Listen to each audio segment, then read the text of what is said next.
This afternoon, also in the studio with me is the founder and leader of the All People's Congress, APC, Hassan Ayariga. Mr. Ayariga, you're welcome to Joy News. Good afternoon. And you're looking very good. Thank you. I wondered what you do to take care of yourself. I mean, it's a very tough economy. And as you are aware, it's not easy for people to get 3 square meals a day. So those of us who are into business, and probably not all our businesses are in Africa and in other countries, we are able to survive. We are able to survive the situation. That's very good. So, I mean, before we get down to talk about the APC, you heard the chief executive of the Ghana Cocoa Board and the losses that they made in 2023. There's still the issue of smuggling, even though he claims that we are paying more than La Cote d'Ivoire. What is your reaction to I think because cocoa is, you know... I think it's not being sincere with Ghanaians, because nobody takes cocoa out or smuggle cocoa out to where he'll get less money. I mean, that is not, it's not anybody listening to him. It doesn't seem logical. So for me, I think that we have refused to add value to the cocoa we have here. We are not adding value to it. And because of that, a lot of people smuggle it out. And they smuggle it out because they get better offers out there. So all we need to do, first of all, is to add value to the seedlings, to the seeds we get, to the cocoa we get, and begin to have manufacturing companies that can make cocoa out of, what do you call it, cacao out of it, chocolate out of it, and become one of the best countries with the best chocolate in the world. Not Switzerland. Switzerland doesn't have cocoa farm. No. But yes, they have the best chocolate in the world. Germany doesn't have a cocoa farm, but yet they have the best chocolate in the world. And we as a country, we have the best cocoa in the world. Yet, cocoa farmers are the worst farmers on the planet, especially those coming from Ghana. So I think that all government need to do is to have a price guarantee for the cocoa seeds, for the cocoa farmers to know that, look, if I am selling to government, I am better off making more money than if I'm smuggling it outside the country. So this is what we should start looking at it. Because cocoa is like gold. When you add value to it, it gives you a lot of, what do you call it, a financial income. Right. And we are not doing that as a nation. So definitely the cocoa farmers will struggle and sell it out to foreigners who then gives them enough money to be able to take care of their students, their school boys, their homes, and their environment. Look at where cocoa farmers live. Terrible. Go around their farms and see how they survive. It's the worst.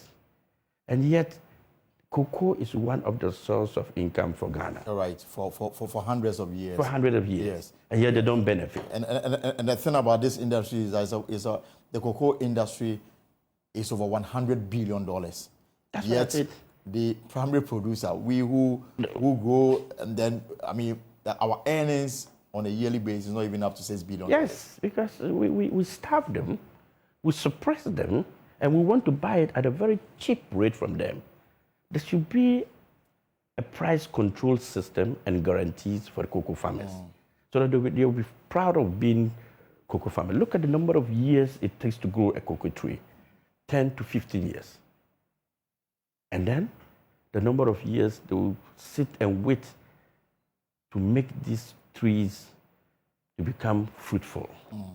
And then the process of it is the most difficult, drying in the sun, squeezing it, extracting it. I mean, we are in the 21st century. What's wrong with Ghanaians? And now you're having to deal with illegal mining and also the smuggling of the beans to countries like even Togo and Burkina Faso. Can you imagine, we smuggling to Togo, not even Ghana.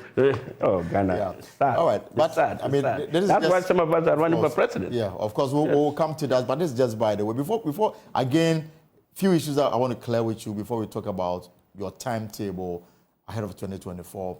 The Electoral Commission made it clear yesterday that they will hold the elections in December instead of the proposed November.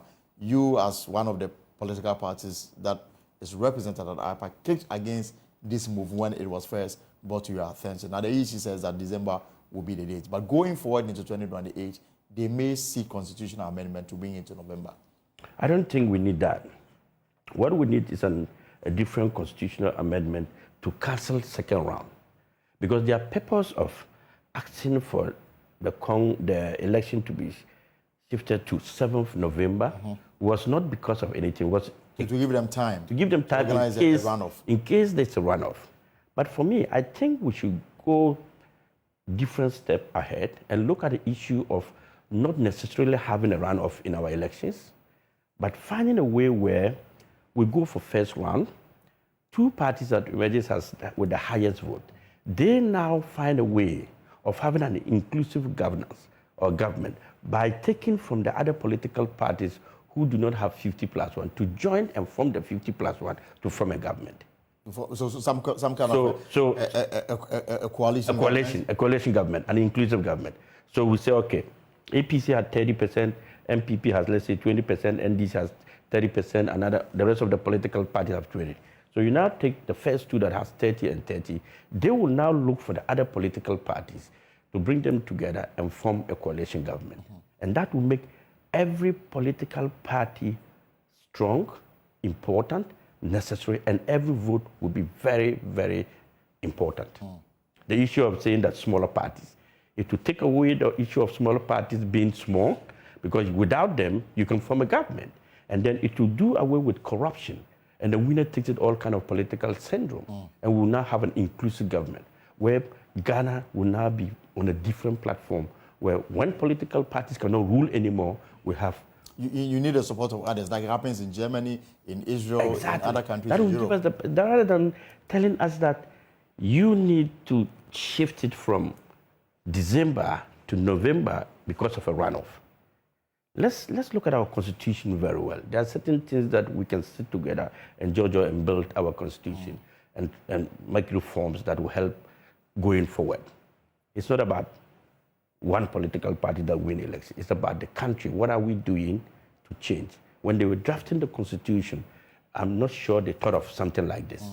Today, we are in power. We are on board. We are the leaders. So we should be able to draft a constitution for the future leaders to be able to follow up. That's part of leadership. Well, I mean, I think this proposal will require an amendment to the 1992 We always do a lot of amendments. I mean, see, the president has executive power that he can propose it to Parliament. We, the political leaders, can write. I even tried last year. I invited the minority parties for us to debate on this and also to write a letter to the president. But most of them didn't even understand it. So and it's something you are bent on pursuing. Exactly. If I'm president next year, I will do that. I will cancel second round. Because first of all, it's a waste of our time. Secondly, it's a waste of our resources. Third, it amounts to winner takes it all. Fourth, it amounts to corruption. But this gives us a beautiful kind of democracy where every vote is important. So therefore, your proposal is that, for example, if the APC should garner like 30%, and then the other smaller political, you will not do business with the party that comes second, but the smaller ones to form. So you form a coalition government. So APC has 30%. Let's say CPP has 10. PPP, let's say, has 10.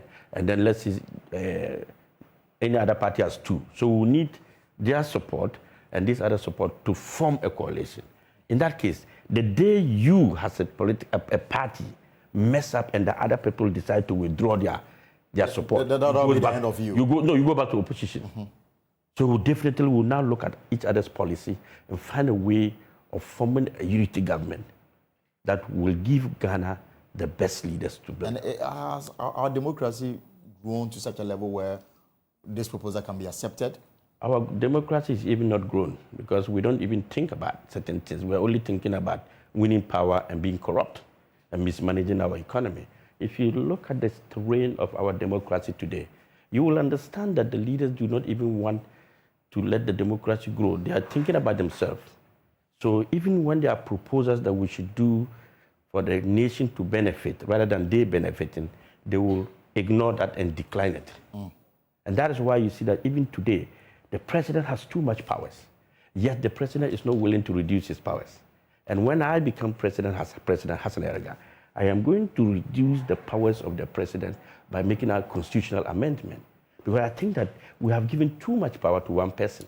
And if we want to have an economy where there are checks and balances, nobody should have so much power like the president. And what are some of the powers that you intend to take away from the president? Exactly. Like the president appointing the EC commissioner, it's not right. The president, the vice president being the, the chairman of the police council, it's not right.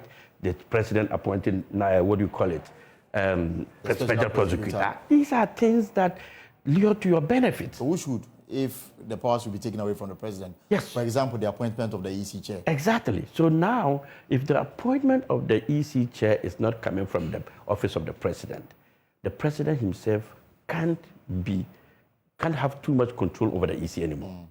If the special prosecutor office is not being appointed by the president do not have the powers to tell him, look, these are the cases I want you to investigate and prosecute. He, the president, when he goes wrong, they will come after him. But even though the president has the appointing authority, those individuals have independence to operate. That is why I'm telling you that our democracy is not grown. Our democracy is not grown to the extent that those individuals have their own mindset to make certain decisions. Why do you think Martin Hamidu left the office of the special prosecutor? He's my uncle. And I spoke intensively with him why he left. Why? And these are the reasons. Why did he leave? Because there was too much pressure coming from the office of the president, directing him to do A, B, C. And you know my uncle Martin Hamidu will not stoop low and do that. So we need to begin to understand that this democracy is not just for the current government, the current crop of people who live now, but it should be able to transcend and take us to very different steps ahead in the future. So that once we are in our graves or we are old, sitting down, we are able to tell, yes, we made decisions that Ghana today is a better place for everyone. So apart from coalition governments, limiting the powers of the president, what are some of the other reforms that you want to bring onto our body polics? Like appointment of the DCs and MCs. These are not the powers of the president to do. The president had a plan to change that. Yeah, but the people should be able to appoint and vote their own DCs and DCs. So that they will be responsible for the development of the district. Of their communities. And also, they will know those who are the right people for them. Now, president is imposing so much on people, and he has too much powers. Too much. It is the constitutional. That is why I'm saying that he would not like to reduce his powers because he's enjoying the privilege. But under this administration, there was, the president tried to have DCEs elected. Eventually, it came down to whether it should be partisan or non-partisan, and the motion was lost, if you like. He is the president in power, and he has the majority. How can he lose that motion? It's not possible. Tell me, how is that possible? I mean, the NDC, for example, was against them contesting on political party lines. When you bring the NDC and the MPP matter here, I will tell you that these two political parties always pretend to be saving Ghana. But at the end of the day, they are doing what benefits them. So NDC will be fighting the MPP not to put up a policy that when they come to government, they will suffer, they will not benefit from it, vice versa. So that is what I'm saying. Our constitution needs to be changed and amended, and not by politicians, by all stakeholders of this country, academia, the media, the stakeholders, the politicians, the lawyers, everybody. We need to recraft our constitution and amend certain sections of it to be able to work with it freely without too much powers given to one person or an institution. It is important for us to know this, because going forward, there's a lot of. Why do you think there's so much corruption and mismanagement, wastage, and a whole lot of things, and we are unable to? You blame it on the winner takes all. Exactly, because when you win power, what it means is that you're not appointing good leaders who are responsible. You are reshuffling your incompetent leaders, and you call it leadership changes. Right. But the point here is that we have better leaders in all the political stakeholders. We have better leaders in the academia. We have good leaders in the many institutions in this country. But because you do not hold a political party card of the party in power, you are seen as a threat to that party. You're also seen as a saboteur to that party. You are seen as somebody, if they appoint you, the party members will say, why do we appoint him? After all, he didn't campaign for us. He was campaigning against us. But the point is that it's not about those who win power today. It's about what you're doing with the country tomorrow. Right.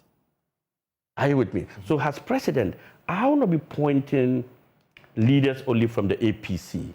I'll be appointing competent leaders from Ghana. And the reason why I will appoint you is not because you're an APC member or you're not. It's because you are qualified to help me build the country that I want to. You're qualified to take the position that I'm looking for the best person. So you are the best man for that position. So I will not look for my APC member to come and occupy that position, but I'll come around and look for the best person to help me build my country. Because when I build a better country, everybody gets to benefit. Right. It doesn't matter whether you are APC, CPP, NDC, or MPP. What matters is that where are we sending our country to? How did we get there? How are we going to get there? Many nations in the world are performing better. Ghana has all that we need to have the best country in the world, but all that we are lacking is leadership. Lack of leadership. Even the Bible tells us that lack of leadership, my people perish. And definitely that's where we find ourselves. We have gold, diamond, bauxite, lithium, cocoa, oil, timber. The sea is even a resource. Yet we are so poor to the extent that our city, our children cannot get 3 square meals a day. Even 2 is a problem. We are so ignorant and poor to the extent that all these resources that we have been taken by foreigners, and we call it PPP. We have given it out, and we are calling it leadership, investment. We have actually given out everything, and we are becoming 21st century slaves. And that is what Nkrumah termed by neocolonialism. This time around, we are not being forced into slavery. We are presenting our country and our resources and everything, and we are becoming a 21st century slaves in our own country.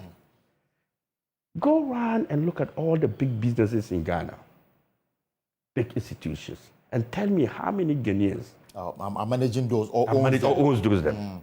And you will see that Ghana is in the hands of foreigners. We are lost as a nation. That's the word. We are lost as a nation. But Mr. Ayariga, despite the gloom you paint for me, since 1992, it's been MPP, NDC, MPP, NDC. Despite all these nice ideas that you have in previous elections, they've always gone out to vote for either the MPP or it is the case that your party, for example, or you yourself, for example, you've not done enough to convince the electorates that you offer alternative that is worth trying. You see, sincerely, Ghanaians always say that they are looking for a third force. What is a third force? Who provides a third force? Who decides who becomes a third force? It's not Hassan Ayariga as a candidate. It is you as the voter. This is the platform you've given me. A lot of Ghanaians are listening to my ideas and our policy and our conversation. They believe that what Hassan Ayariga is saying is the best thing to go. But they will tell you that we want Hassan Ayariga and other smaller parties to come together before we vote them. But why is this so difficult for I'm getting to where, whether it's difficult or it's not.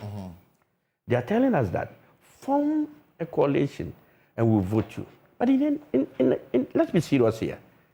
Are we looking for a platform to vote, or are we looking for the best leader to vote? If we are looking for platforms to vote, then we can form a coalition. But if we're saying that we want a leader that can transform our country, it doesn't matter whether that leader is in a smaller political party or is an independent candidate. We have seen in various instances where countries within Africa have voted independent candidates and they've done well. Even France, from a very small minority and became president. So Ghanaians are always giving us excuses, and I don't want to buy that excuse. I think that they themselves are not ready for a third force. If they are ready for a third force, I don't think we should be sitting down and asking why NDC. They are getting fed up, and in that system or in that situation, they are becoming fed up and there's voter apathy. They sit backward and say they won't vote. They will say, oh, after this year, I'm not voting. Why are you not voting? You are not voting. You not voting is going to make the incompetent become president.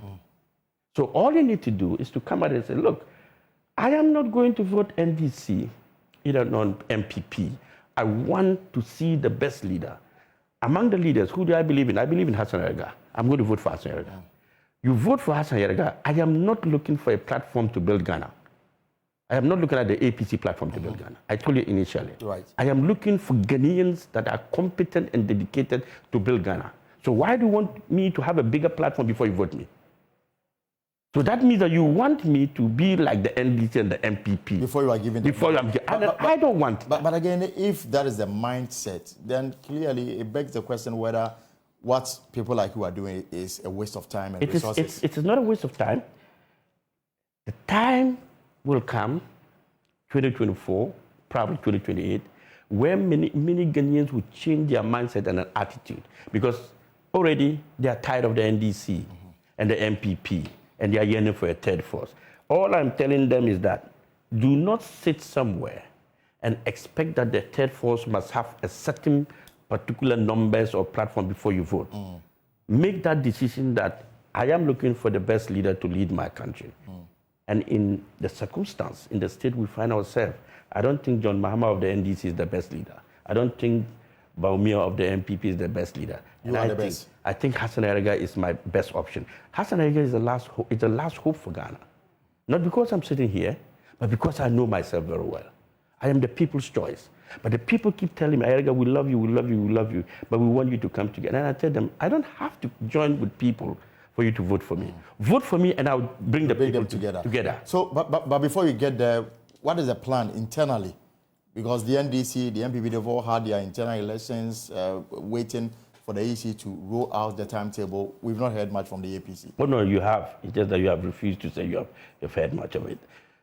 Because the APC all over the news, you know that we are going to our Congress on the 8th of March in Ashanti region, Kumasi. It's all over the news.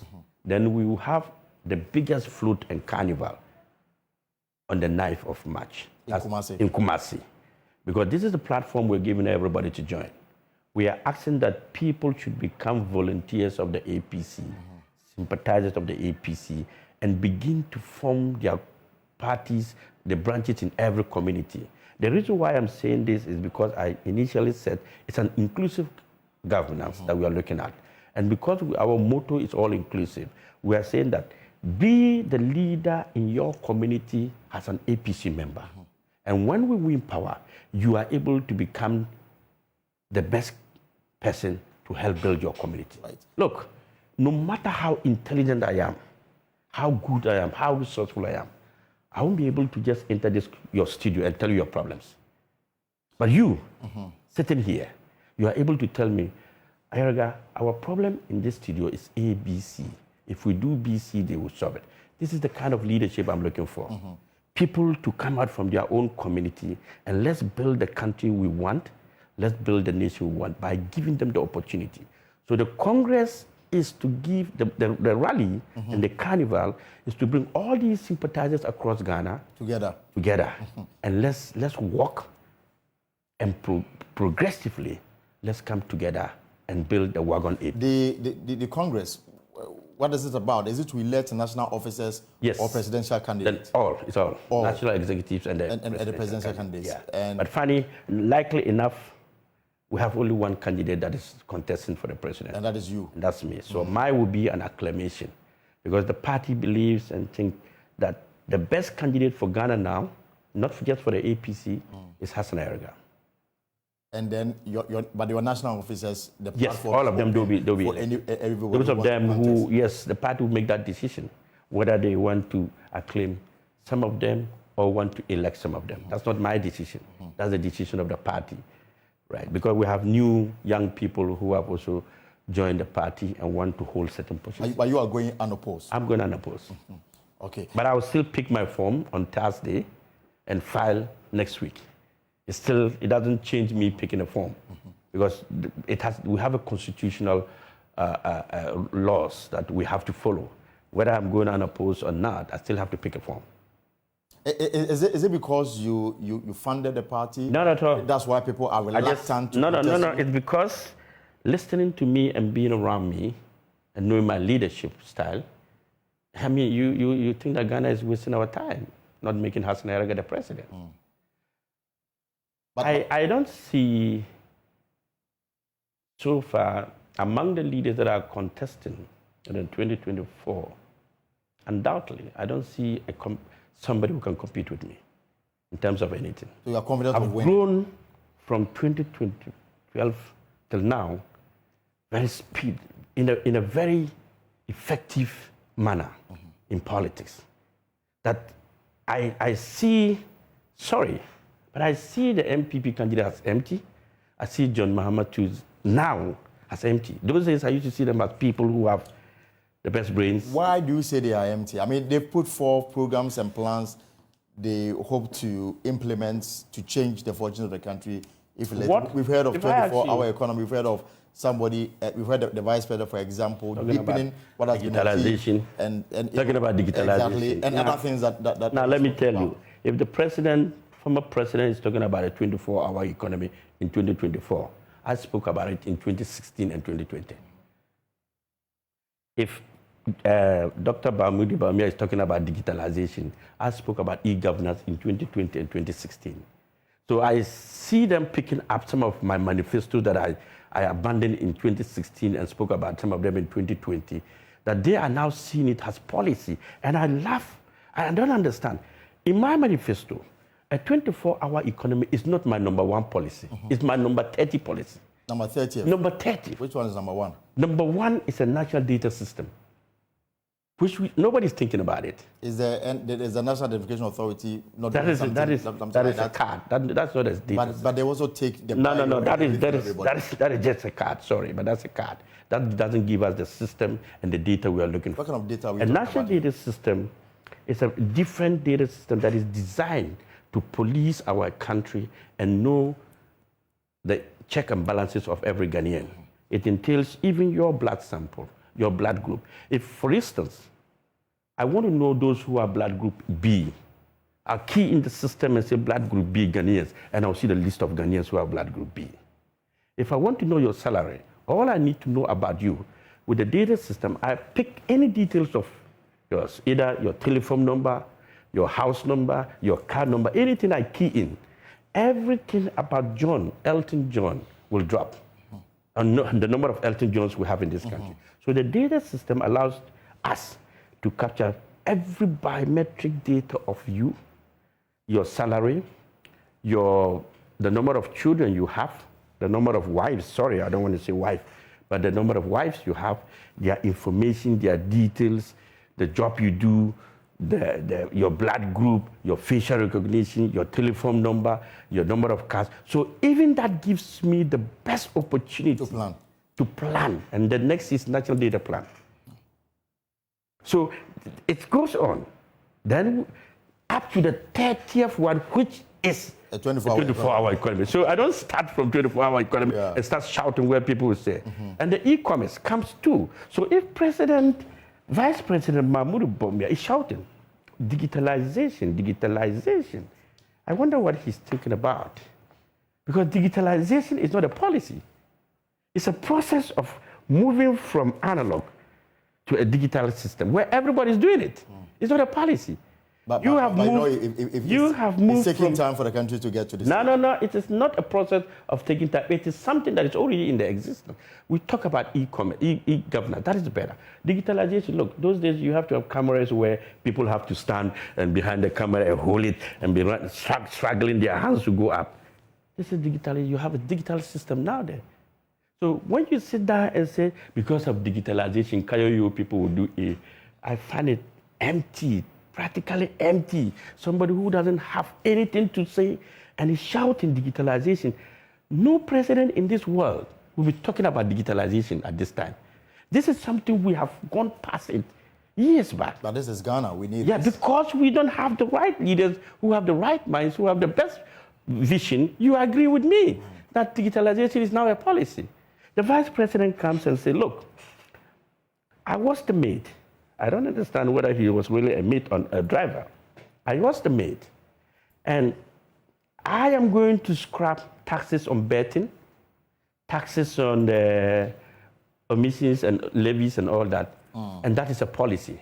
and you, the media, you agreed with him that it's a policy.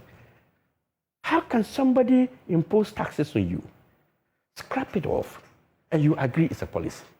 What makes it a policy? Scrapping off taxes doesn't make it a policy. Removing taxes on betting is an encouragement of our kids to adapt a bad attitudinal change by becoming gamblers. Right. So, I mean, not to say that, of course, because of time. I mean, I'm enjoying your points very much. But I mean, we are wrapping up on this. Hopefully, in days to come, we'll have more to talk about. But what do you expect of the Electoral Commission? What do you expect of the security agencies as we move towards 2024? I think that we need to be very careful in this 2024 year election, because this 2024 year election has something no Ghanaian is looking at. And I want to make it clear on your studio. We have 3 Northerners that are going to be contesting the frontline election. John Mahama, my senior brother, Bawumia, my elder brother, and lastly myself. It is a Northern kind of campaign. And over the years, there's also Alan Chemanten, who is from the south anyway. Yes, he's not on the front row. He's yet to be a candidate. Those are people. Nobody's a candidate yet. Those are people who call themselves groups. They are not political parties. I'm talking about the major political parties that are going to contest. Alan will come. Definitely, there are going to be a lot of independent candidates. You know why? Because the presidency has been reduced to nothing. So people are coming out to say, if this is what we call president of Ghana and how they manage this country, then everybody, not every Tom, Dick, and Harry, everybody can be president. Are you getting what I'm saying? But the point here I'm trying to explain to you, these 3 Northerners have certain group of excluding Hassan Ayariga. The NDC and the MPP have certain groups of political vigilante groups that are bent. One, this one says we're going to break the 8, and this other group says we are going to take over. So these vigilante groups, if we do not come out clearly to disband them, which has been outlawed by by law passed by Parliament, we are going to have a very serious chaotic election. And that is what I'm praying hard, that my brothers, my senior brothers, all look into it, so that we begin to look for a political. Are we going to do a campaign of ideas, or are we going to do a violent campaign? This is what I want to see. This is what I want the media to concentrate. Because people perceive people from the north are violent, and now 3 Northerners are going to go for the contest. Are we going to have a violent kind of political terrain? Or are we going to say, Peace Council, engage these 3 political leaders, let them sit and sign a peace accord that we will not countenance, entertain any party that will come out violently. We will not accept it.